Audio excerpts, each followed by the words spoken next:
What do you think needs to happen moving forward to have 100% QFRs and 100% of testimonies submitted on time? More funding, more staffing, better management of the current resources? What do you think needs to happen? Well, Congressman, I may not have misunderstood the question exactly. In the case of timely submission of testimony, this fiscal year we are delivering on time 96% of the time. And why isn't it 100% of the time? Sir, we were late 15 minutes with one piece of testimony for the 33 hearings that we've testified at this year. So our goal is 100%, and that's what we're aiming for, and we're at 100% in timely submission of QFRs. And the opportunity, frankly, is for us to extend that kind of excellent performance to other categories of communication. I want to move on to the next question. Yes, sir. Limited time. Do you process inquiries in the order they are received, or are they prioritized in any way? In the process of trying to respond, just in the first 6 months of this year, we've responded to 2,675 inquiries from Congress. So orchestrating those responses is a challenge when you look at all the different categories of response. Normally, particularly as it relates to executive correspondence, the correspondence from the chairman and from the ranking member is a category of correspondence that we put very high in the priority, and we try to turn those around very quickly whenever possible. For correspondence, executive correspondence coming from members, the goal is to respond within 30 days.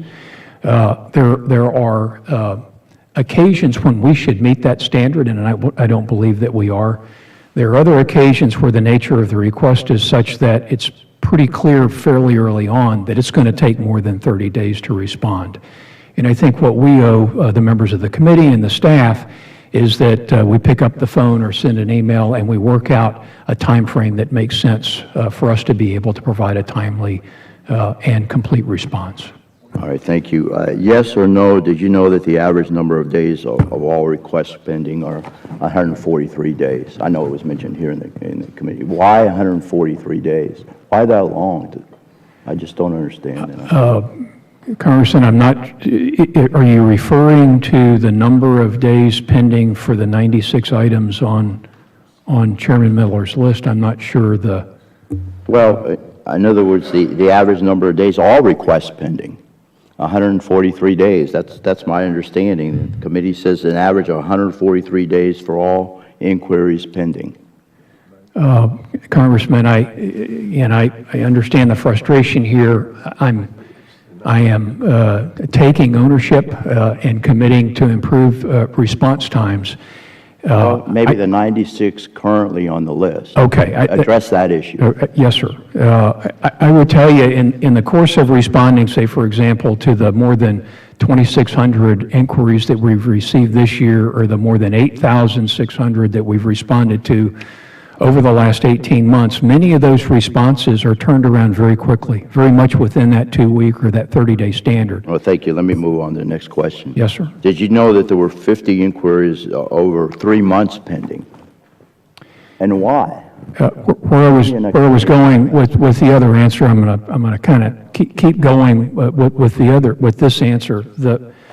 There are occasions where we receive, and many of the requests are the kinds of requests that we're able to respond to very timely within that 2-week or within that 30-day time frame.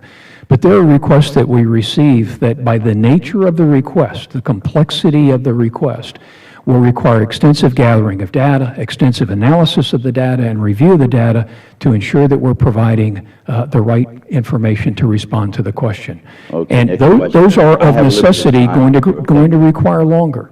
Thank you. Next question. Yes or no, are you aware that there are 66 inquiries over 2 months pending? I mean, well, in my opinion, it's inexcusable. We need this information timely to do our job. Congressman, I understand that need, and we are committed to providing timely information. And where we're able to respond to a request within the goal standards that we set, we do that. But there are requests that we receive that there's just simply no way that within a 2-week or a 30-day period of time that we're going to be able to provide an adequate response. And as a result of that, part of what needs to happen, part of the collaboration that I think we need to work toward, is that we have the kind of robust communication that Ranking Member Michaud was referring to earlier, that where we're talking through this, we understand that the scope of the request is such that it's going to require this extensive time and effort to gather. There may be things that the member is willing to do to tailor the request a little bit, still accomplishing the underlying intent that would allow us to deliver it more quickly, or alternatively, that there may be a little bit of relief in terms of the deadline and the expectation for a timely response.